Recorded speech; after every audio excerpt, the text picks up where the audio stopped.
Get some!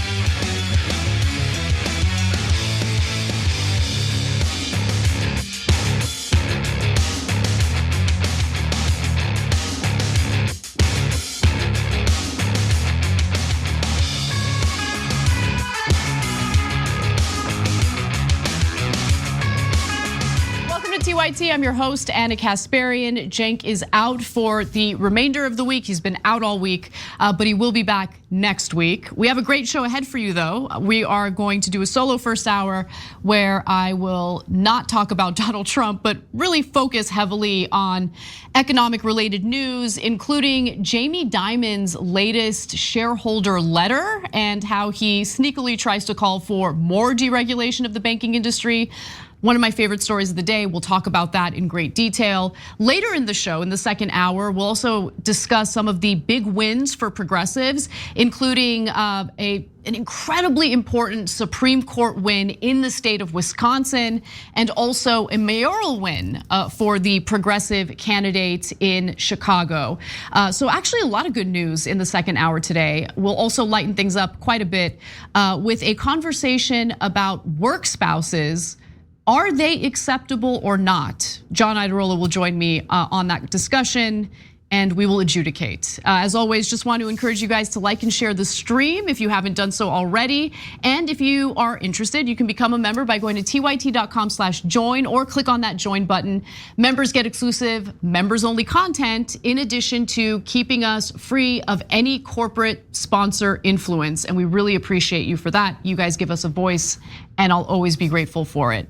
Without further ado, let's talk a little bit about what Jamie Dimon's up to. You gotta hand it to Wall Street, spinning the Silicon Valley Bank collapse as an opportunity for more deregulation. That's what JP Morgan Chase CEO Jamie Dimon did in his annual letter to shareholders. To be fair, Dimon's letter included some kernels of truth before devolving into the typical anti-regulation whining you would expect from the CEO of the largest bank in the country. Dimon rightly criticized the mismanagement of Silicon Valley Bank by emphasizing how they, concentrated their client base and some of their investments in the tech sector. He was right about that. He also wrote, quote, ironically, banks were incentivized to own very safe government securities because they were considered highly liquid by regulators. And you know what? That's actually true too. And maybe regulators shouldn't include investments that could lose value when interest rates rise as highly liquid. In fact, the decision by Silicon Valley Bank to invest its assets in long-term treasuries proved to be a pretty bad idea. As the Federal Reserve raised interest rates, the value of those treasuries took a hit and were worth less.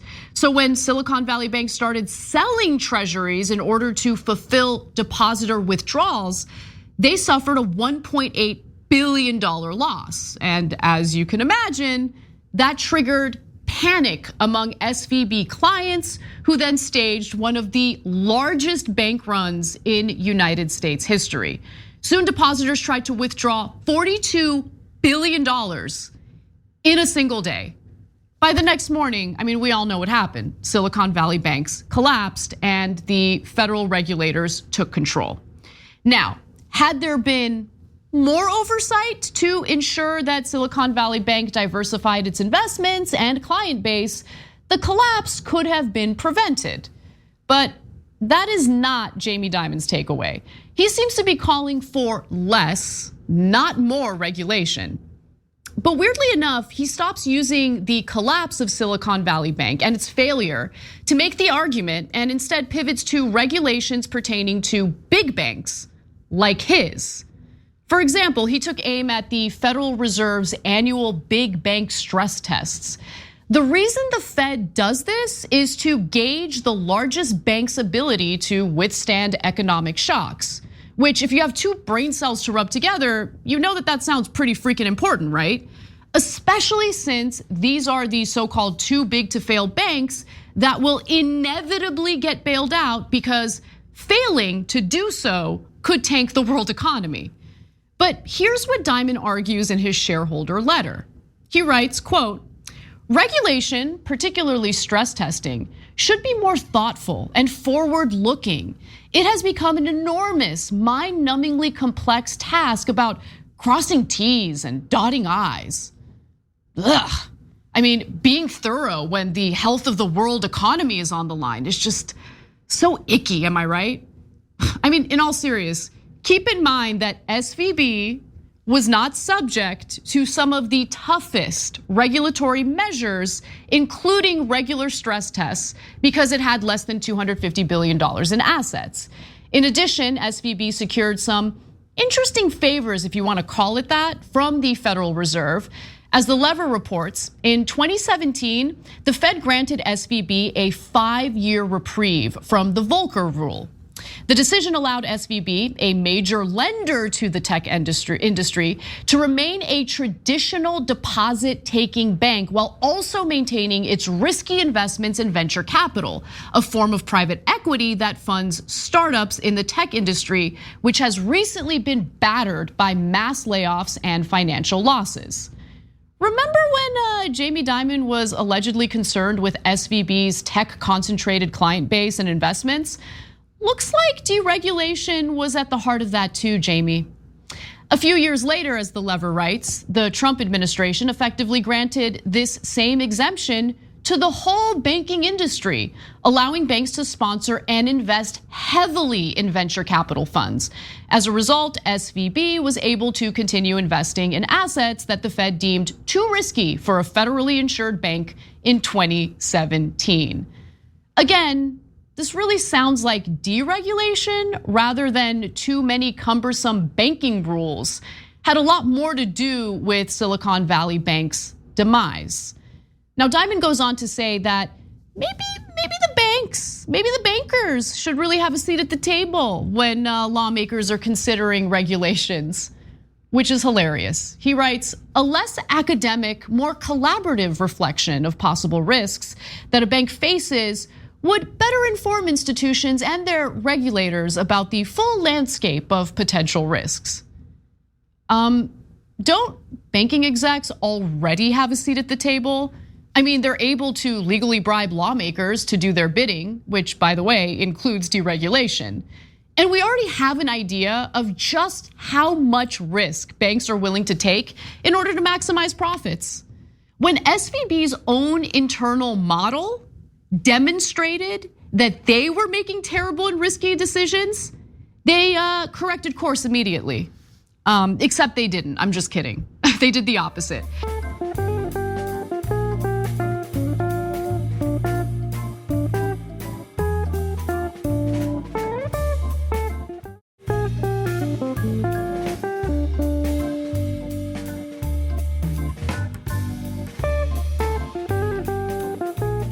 The Washington Post reported that in buying longer-term investments that paid more interest, SVB had fallen out of compliance with a key risk metric. By the way, this was an internal metric, right? An internal stress test.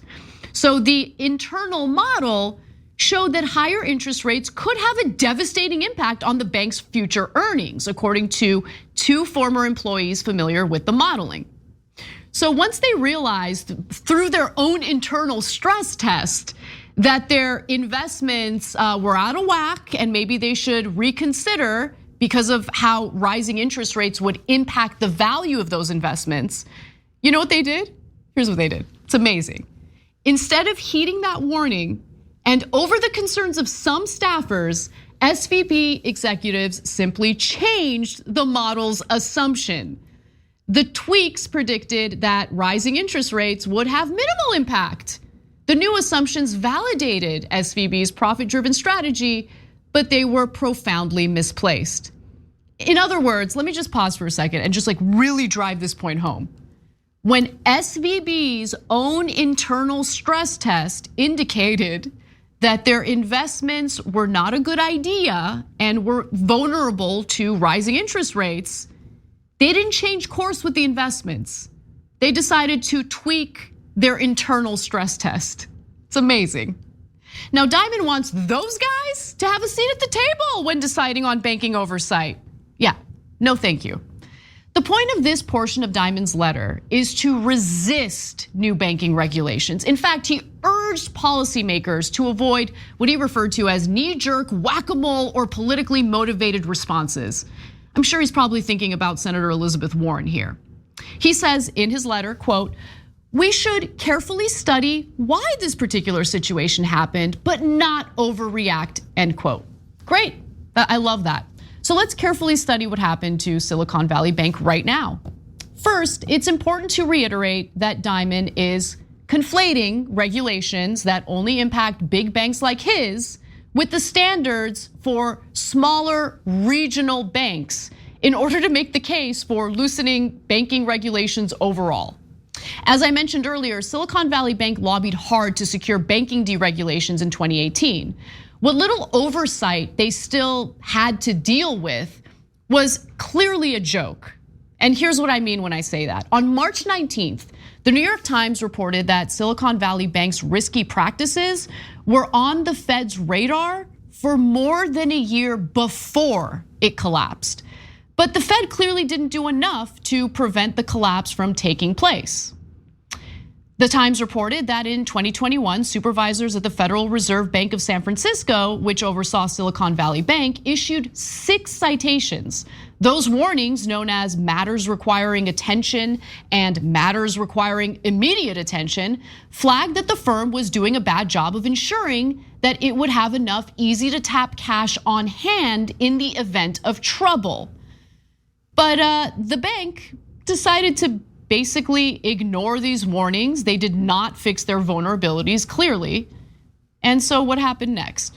By July of 2022, Silicon Valley Bank was in a full supervisory review, getting a more careful look, and was ultimately rated deficient for governance and controls.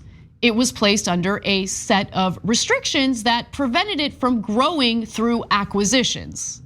So in other words, the only thing the Federal Reserve did in terms of their oversight is prevent SVB from acquiring other banks, which is hilarious because in reality, there should have been more done to ensure that Silicon Valley Bank was diversifying its investments, or more importantly, doing whatever it took to ensure it had enough capital should there be an increased number of depositors looking to take their money out of the bank. But obviously this oversight was not enough because last fall, the San Francisco Fed met with senior leaders at the firm to talk about their ability to gain access to enough cash in a crisis and possible exposure to losses as interest rates rose. But clearly corrections still were not made. By early 2023, Silicon Valley Bank was in what the Fed calls a horizontal review, an assessment meant to gauge the strength of risk management. That checkup identified additional deficiencies, but at that point, the bank's days were numbered. And as we all know, Silicon Valley Bank finally collapsed. Now, considering the revolving door of politics, you should also expect some conflicts of interest among the regulators themselves, and that clearly was a problem here. Silicon Valley Bank CEO Greg Becker sat on the Federal Reserve Bank of San Francisco's board of directors until March 10th. How can we expect CEO's friends to regulate his business practices? Now, the San Francisco Fed also found major red flags and really did nothing about it. Like that was clear, and eventually the bank collapsed. And I want to go back to those 2018 efforts to deregulate mid-sized banks like Silicon Valley Bank, which by the way did indeed happen. It was a bipartisan effort. Democrats and Republicans voted in favor of that legislation. Donald Trump signed off on it. But there was one person in the Fed at the time who disagreed with it. Randall Quarles, who was the Fed's vice chair for supervision from 2017 to 2021, carried out a 2018 regulatory rollback law in an expansive way that some onlookers at the time warned would weaken the banking system. Okay, well, one of those people who warned Quarles, warned against the deregulation was Lael Brainerd, who was a Fed governor back then and now serves as a top White House economic advisor. So Brainerd was actually against the deregulation of mid-sized banks like SVB, arguing at the time, quote, this is amazing, today's actions go beyond what is required by law and weaken the safeguards at the core of the system before they have been tested through a full cycle. At a time when the large banks are profitable and providing ample credit, I see little benefit to the banks or the system from the proposed reduction in core resilience that would justify the increased risk to financial stability in the future. And as she predicted, this is what she wrote at the time, this is in 2019, the distress of even non-complex large banking organizations generally manifests first in liquidity stress and quickly transmits contagion through the financial system. Indeed, that is exactly what happened with Silicon Valley Bank, the lack of capital to help pay depositors as they were withdrawing money. That is what led to the collapse.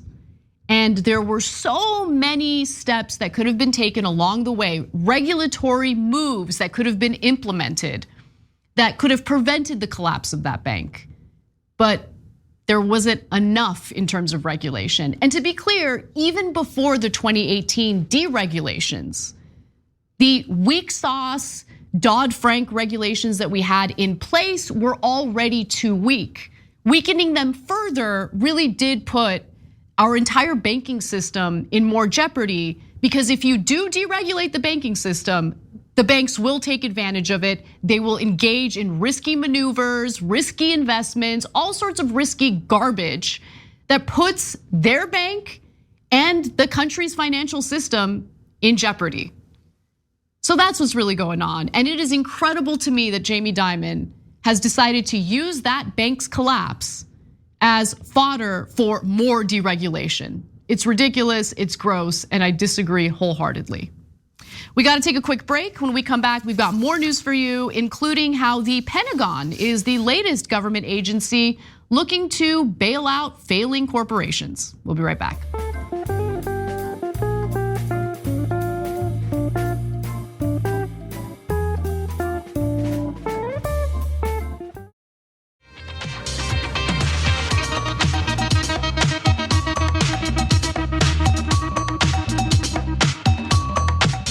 What's up, everyone? Welcome back to TYT. I'm your host, Anna Kasparian, hopefully covering some news that you're not gonna hear in other places. You know, The Intercept does a lot of great work, and this story deserves a lot more attention than it's gotten so far, and it has to do with bailouts. Now, typically when we think about bailouts, we think about the federal government stepping in to bail out a collapsing bank or a failing business. But have you ever thought about the possibility that the Pentagon could serve as a government agency that does its own bailouts? Because that is essentially what this story is about. Let's talk about it. New reporting from The Intercept indicates that the Pentagon appears to be the latest government agency working to bail out big businesses. I'm not kidding. This story is insane. So while Silicon Valley Bank was about to collapse last month, the Pentagon was among those demanding that the federal government intervene to protect depositors. Now, I was concerned about how the little guy would be impacted if the federal government didn't step in and make depositors whole. Because Etsy, for instance, had their account with SVB, and they used that account to do payroll for all the different small vendors on their platform. I was concerned about those folks, but that is not what the Pentagon is concerned about. The Pentagon was concerned about tech companies that they might wanna, have contracts with, tech companies that might do some work for the military. They wanted to make sure that those companies were made whole. And as we know, Silicon Valley Bank had a concentrated tech client base.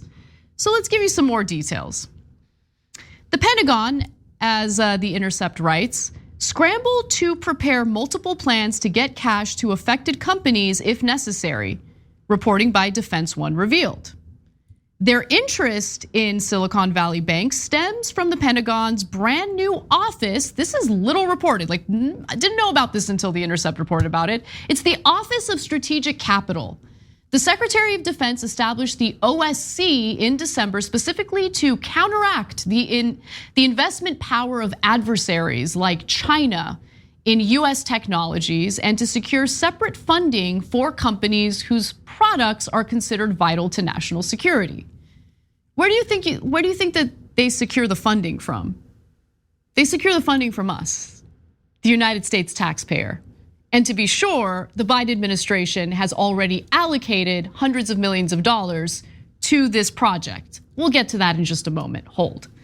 Now, the OSC, again, the Office of Strategic Capital, enjoys special authority to use loans and guarantees not normally available to the Defense Department to attract private investment in technology. Again, the idea is these are tech companies with technology that we might want to use in the military, so we should definitely look out for their financial interests. Now, OSC's website identifies its mission as twofold. First, identifying critical technology areas, and second, funding those investments using investment tools. Quote, these financial tools are new to the department and will be complementary to ongoing technology innovation efforts, end quote, the agency's mission states. Now, the full extent of the OSC's authority has not yet been determined, which is also a little concerning. But as its charter is still being drafted, here's what we know. OSC is so new that it does not yet have its own budget, but President Joe Biden recently requested $115 million in funding. Again, $115 million in funding that will be redistributed from the United States worker and taxpayer to the Pentagon in an effort to bail out and invest in various tech companies that they might have some interest in. Okay.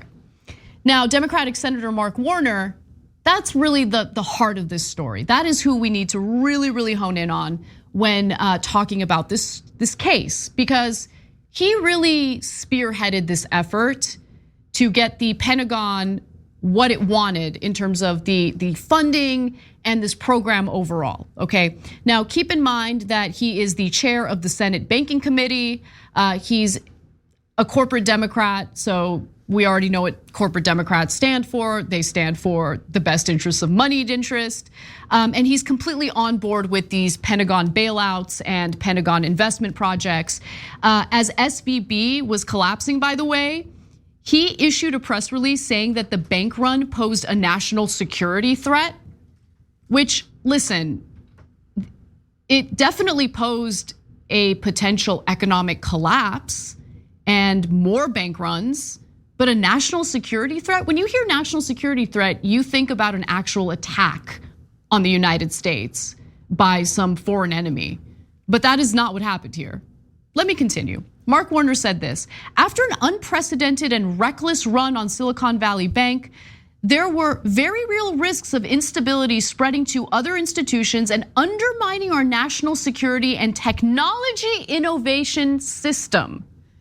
Further, he says, when our financial system is under assault, that is a national security issue. But Warner played a role in weakening our financial system by, deregulating it. So you know how we talk about the banking sector, mid-sized banks in particular, getting deregulated in 2018 and how that was a bipartisan effort? Well, Mark Warner was one of the Democrats who voted in favor of that deregulation, okay? He, along with 16 other Democratic senators, joined Republicans to revoke key parts of the Dodd-Frank Act and essentially allow for banks like Silicon Valley Bank to get away with risky investments and poor management. The Intercept asked Warner whether his vote had any impact on the bank's collapse, right? The deregulation. And here's what he said: the question that I have for you, though, he said, is you tell me what regulatory system can get rid of 25 cents on every dollar, he said in reference to the amount of SVB's bank run, where 25% of their deposits were withdrawn in a day. Right, okay, but why were 25% of the deposits withdrawn in a day? Because Silicon Valley Bank had invested much of their assets in long-term government treasuries that had lost value as interest rates increased.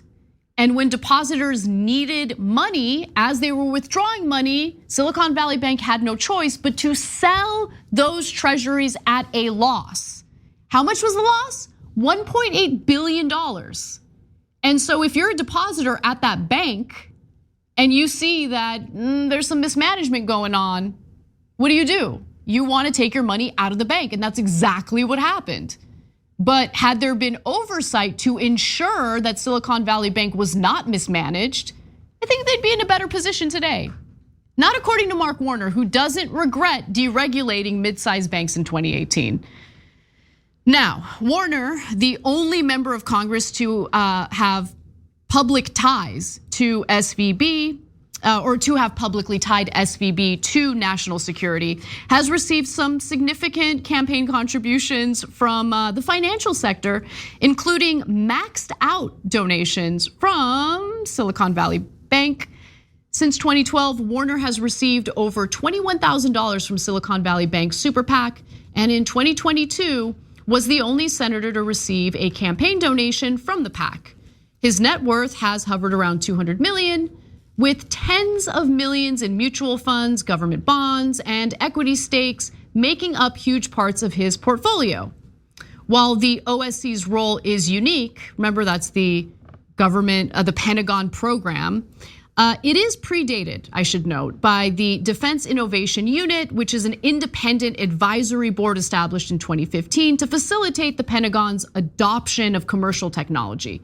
Now that unit was restructured, according to The Intercept, after being met with resistance by companies skeptical of the Pentagon.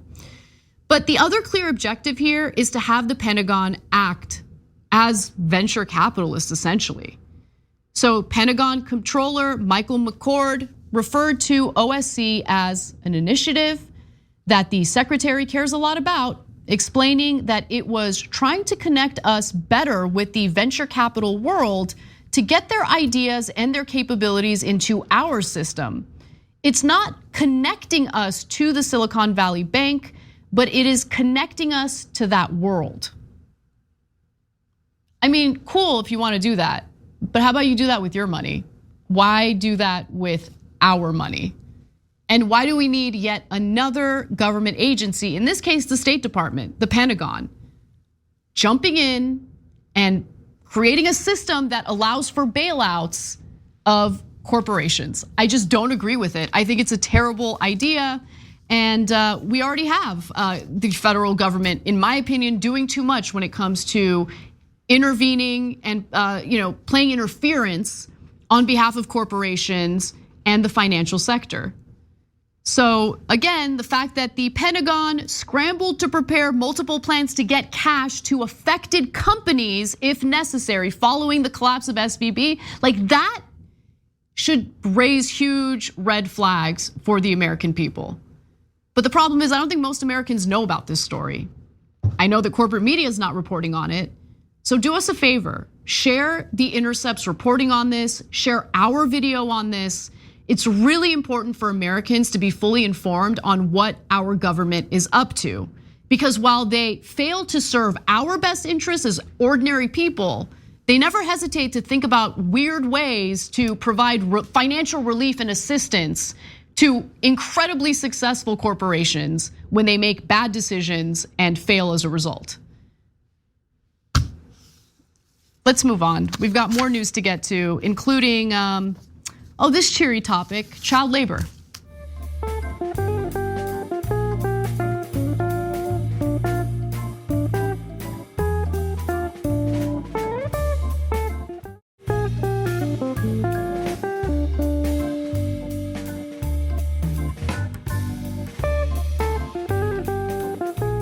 red states across the country have begun rolling back child labor protections because, of course, you have corporations that really need more labor that they can exploit and pay as little as possible. Children are perfect for that. Now, Iowa is one of those states, and thanks to the work of More Perfect Union, we now have restaurant groups and other businesses in need. We know about the restaurant groups and other businesses looking for cheap labor and how they fueled the efforts by state lawmakers to propose this bill and potentially pass it. So before we get to the industries behind the bill, the money behind the bill, why don't we tell you what the bill actually does? Again, this is in the state of Iowa.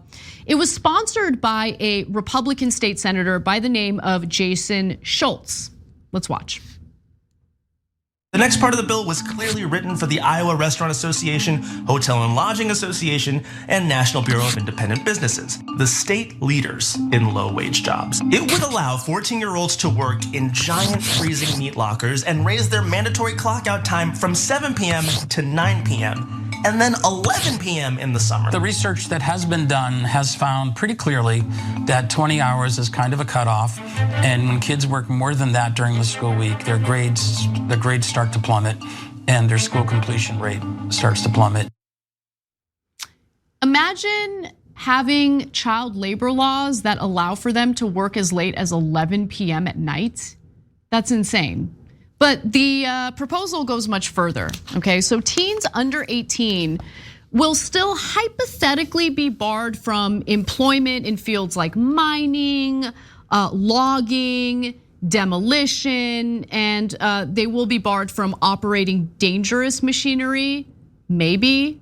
I mean, there have been child labor law violations all across the country where children do stuff like this, and they just get slapped with a fine and then they do it again. So again, there's the law and then there's the enforcement of the law. Enforcement of the laws are lacking. So even though the law says that or the proposal says that children won't be doing these things, just let's wait and see what actually happens. Now, thanks to a newly added section to this child labor proposal in Iowa, the bill would allow the Iowa Workforce Development and State Department of Education heads to make exceptions to any of the prohibited jobs for teens ages 14 to 17 participating in work-based learning or a school or employer-administrated work-related program. So in other words, if the right people sign off on it, kids as young as 14 can be working in these areas, in these incredibly dangerous jobs. The bill would also allow 16 and 17-year-olds to handle alcohol. And that basically means that literal teenagers, 16 and 17-year-olds, would effectively be placed in pubs and bars where they would be serving liquor to drunk adults.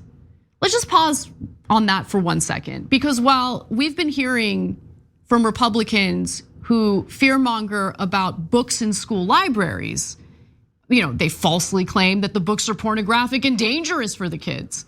Apparently, not a peep from Republican lawmakers when it comes to this proposal that would put 16 and 17-year-olds in bars and pubs where you have drunk adults, where they would be serving the drunk adults. Amazing, it really is amazing stuff. Okay, so why are Republicans pushing for this? What's really going on here? Well, an Iowa lobbyist actually pretty blatantly admitted that the state's child labor bill was written by the restaurant lobby and handed to Republican lawmakers. Let's watch. The bill was really spearheaded by the Restaurant Association.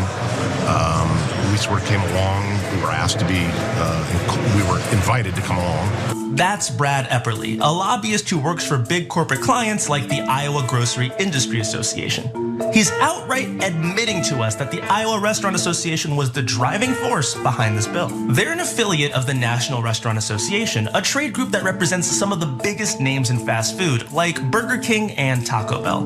They also lobby for big corporations like PepsiCo and Cisco. And from one look at their newsletter from this time last year, you can tell they've been hard at work spreading the gospel about the benefits of young labor.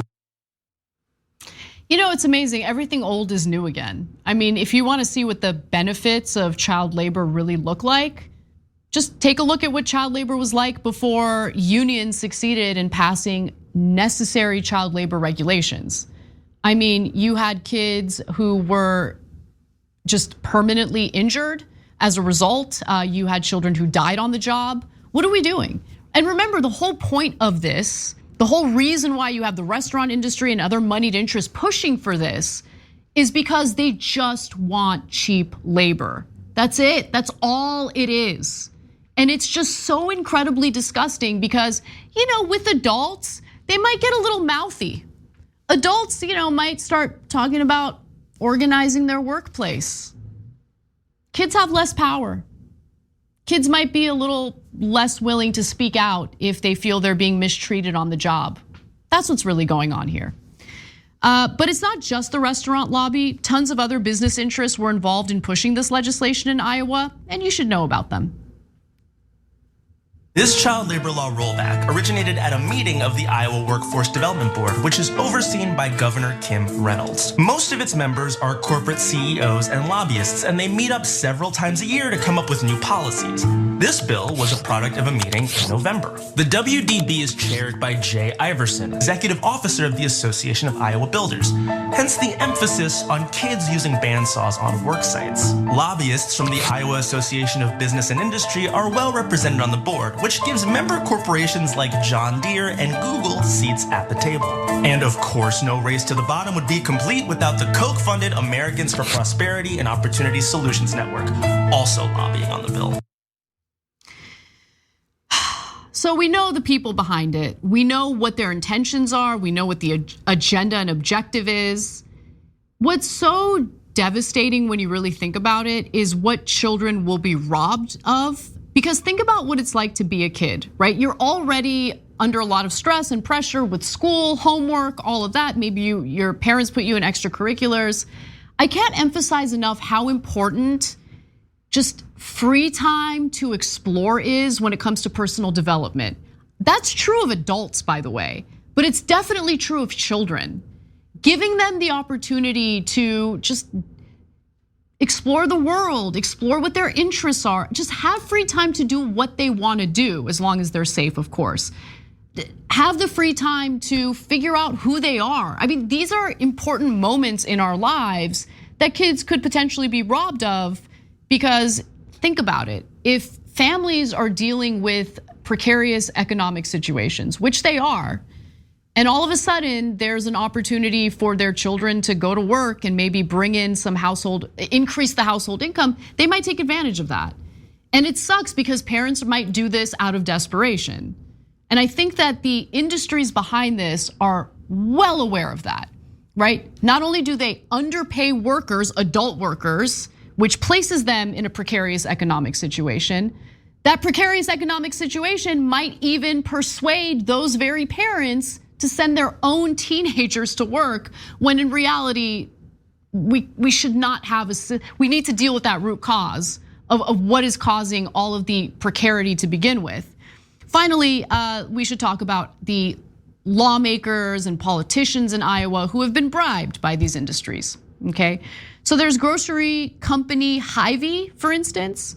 They've donated over $800,000 to Iowan politicians like Kim Reynolds, Schultz, who proposed the bill, and the Iowa Senate Majority Leader, Republican Jack Whitver, over the past decade, while also being a prolific violator of child labor laws. And Iowa, unfortunately, is not the only state that is proposing such legislation. Should also note that Hy-Vee, the grocery store that I talked about earlier, they've already been forced to pay $700,000 for more than 30 labor law violations since 2000. But they're undeterred. They're like, all right, if we don't like the laws because it ends up leading us to fines and all sorts of regulatory headaches, why don't we just change the regulations? And they can do that. They could definitely push for that by bribing the politicians, and that's what they have chosen to do here. So other states that are doing this, we have Iowa, Minnesota, Wisconsin. In fact, Wisconsin has they're all trying as we speak to expand child labor in their states.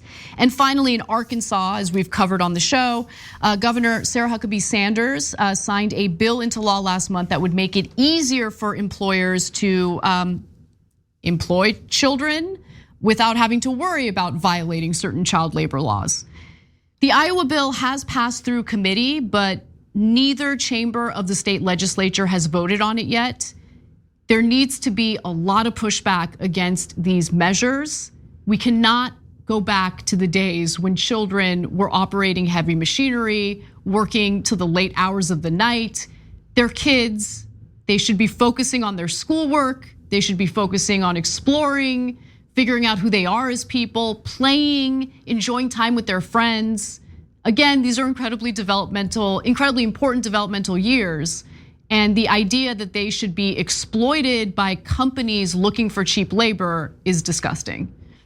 We gotta take a break. When we come back, we've got more news, including how much Amazon spent in a single year in their efforts to bust unions. We'll be right back.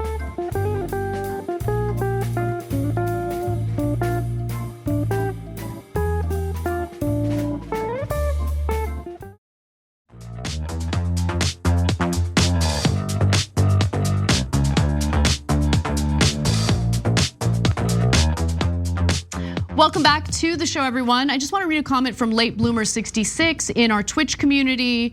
And the statement is this: Anna, the main reason I love Wednesdays and your solo hour is because you have the freedom to go into these deep dives. There's so much about the banking industry and the financial sector that so many of us were not aware of. I love the fact that you go into such detail. Like I've seen it written in chat before. Give us the deets, Anna. My pleasure to do it. I'm really, really happy to hear that some of you guys are enjoying that kind of content, and I'm gonna keep doing it on Wednesdays. All right, with that said, let's move to this next story about Amazon, because their latest financial filings shouldn't really blow your mind, but even they went above and beyond the norms in terms of their spending on anti-union nonsense. Turns out that Amazon spent $14 million on anti-union consultants in just a single year, in 2022 alone. Now, this is according to their latest financial filing, and it gives you a sense of just how terrified they are of organized labor.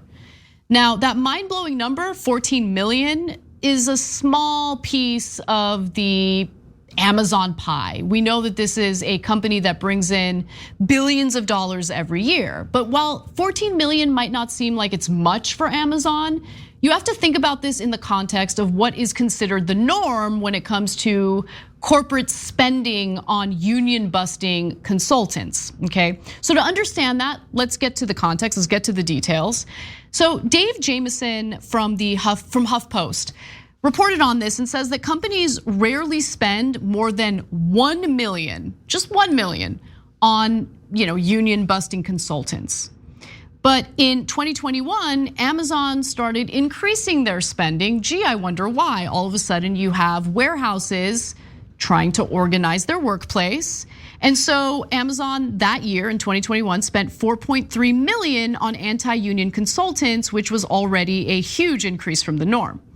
But the 14.3 million obviously is an even more drastic escalation.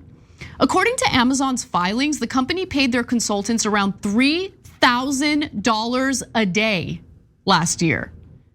A day, everyone. $3,000 in a single day. If you worked for $3,000 a day, 40 hours a week, 52 weeks a year, you'd make $6 million in a single year, okay? If you got paid $3,000 for an 8-hour day, you'd make $375 an hour. So just wanted to give you a sense of how much these union busting consultants get paid. Now, Amazon is just, one cog in the machine.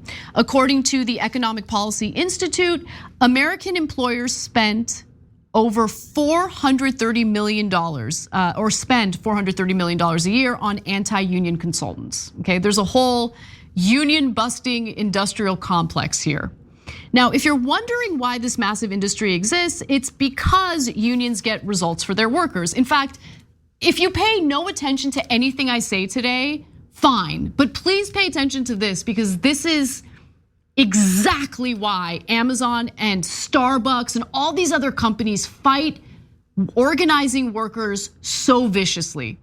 A new study published in Cornell University's Industrial and Labor Relations Review finds that workers who are in a union throughout their careers make $1.3 million more than workers who are never in a union.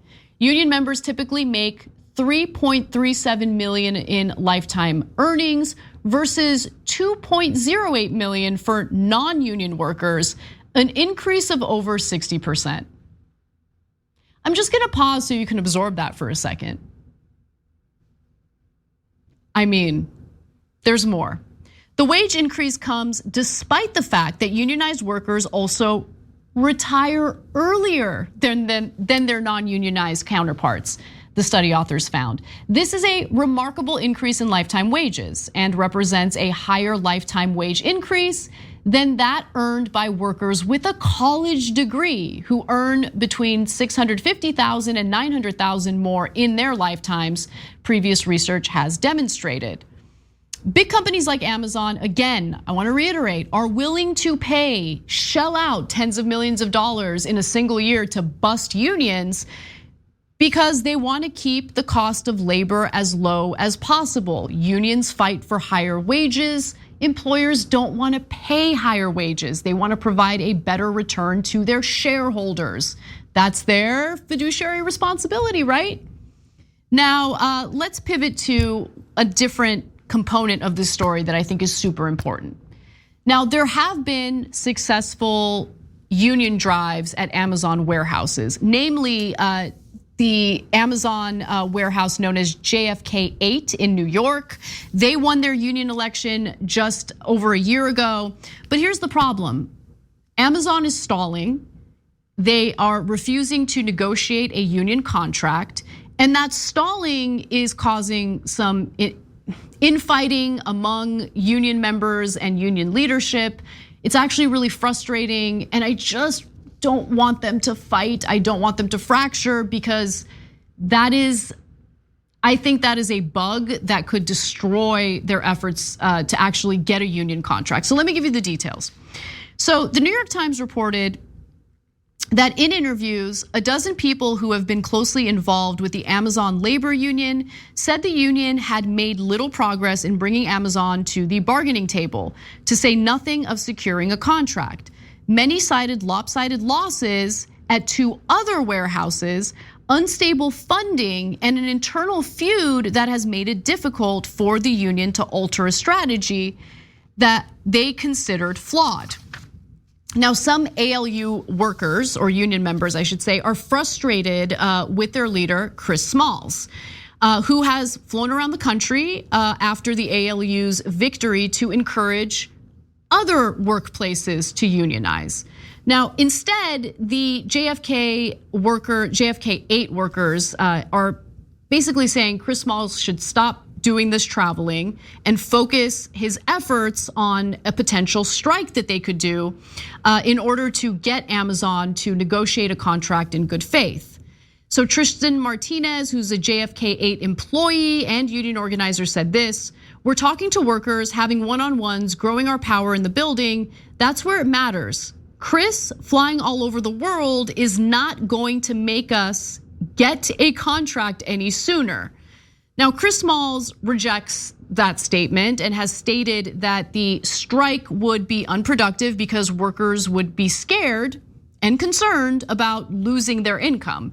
And I do think that that is a legitimate concern that Smalls is bringing up, because Smalls, they need a strike fund to make sure that the workers, who are putting their livelihood on the line to do this strike, are made whole during the strike. And I think that is a good point.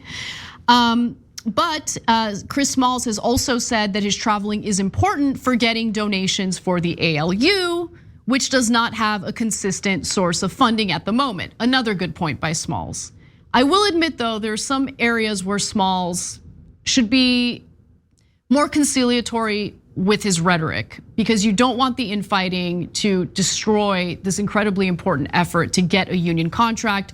Smalls called the revolt by his former allies an attempted coup and emphasized that many of the dissidents are white, while the union leadership is largely black, as are many workers. At a tense union meeting in December, Smalls told longtime organizers that they should step aside if they couldn't get along with him or those loyal to him. Quote, "You got a problem with me? Deuces," he said. The two factions have been operating independently since the meeting. And guys, that is a disaster, okay? I'm not gonna sit here and make a judgment call on who's right, who's wrong, because fact of the matter is they need to work together. And more importantly, whatever internal disagreements you guys have or struggles you might have, please try to work it out internally, okay? Don't do what the left loves to do. And I'm not saying these union members are all on the left. I'm just giving you an example of what I see on the left, which destroys any effort to get anything accomplished. They love infighting. And more importantly, literal friends, instead of talking to each other privately about their disagreements, will put out content condemning their friend for having a take they don't agree with.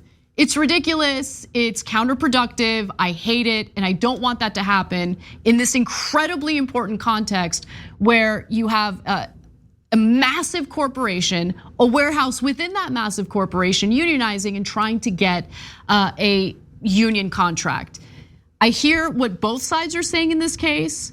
I want them to work it out. I just want them to do it in a way that doesn't destroy this incredibly important objective, getting a union contract. And the fracturing and infighting will destroy that, I guarantee it. So that's where we are with the Amazon union story. I'm sure Amazon is delighted in hearing about the infighting currently happening at JFK 8, and that makes me sick to my stomach. But the union, for their part, has already filed numerous complaints with the NLRB over Amazon's unwillingness to negotiate a contract in good faith. Hopefully the NLRB comes through. But the other side of this is Amazon is claiming all sorts of nonsense about how the union vote should be disqualified because of whatever reason they're bringing up that doesn't make any sense to me. So they're trying to fight this through the courts. I don't really think they have a case, but time is of the essence. The NLRB under the Biden administration is pretty good, and hopefully they step in and do something soon. All right, we gotta wrap up the first hour. John Iadarola will join me for the second hour, where I promise you, we've got a ton of good news and some light stories too. See you there. Ice cream.